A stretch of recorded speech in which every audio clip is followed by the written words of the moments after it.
Blaine Higgs is a Premier of New Brunswick. He's joining me now, but before we get to him, please subscribe and donate to keep us on the air.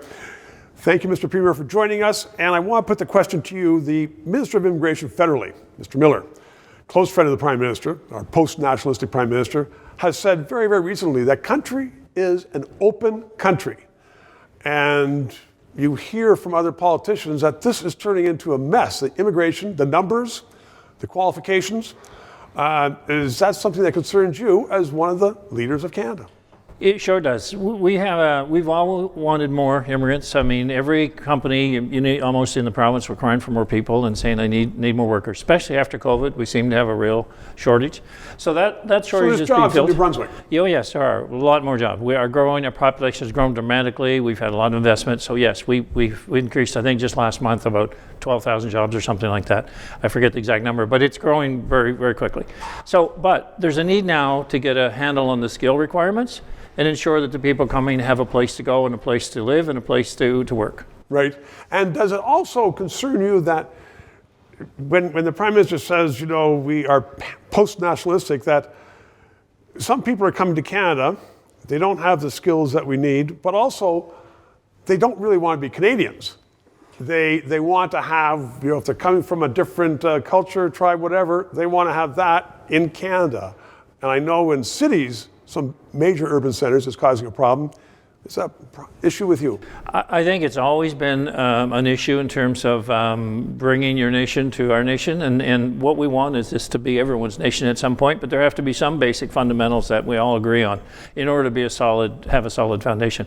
And so it's more of an issue now because the immigration levels are so high. And so you have more communities of interest throughout the entire country. But I think there's a balance. I think it's just the respect of, a welcoming country like Canada, but the recognition that, okay, there are some things that, we left behind and we came to Canada because we wanted a new beginning. So to you as a Premier of New Brunswick, it means something to be a Canadian. Absolutely. As opposed to, just wanton multiculturalism. Yeah, it's great to see the cultural diversity within the country, but it means something to be Canadian. That's why we have such interest in people coming here. So okay, how do we define that?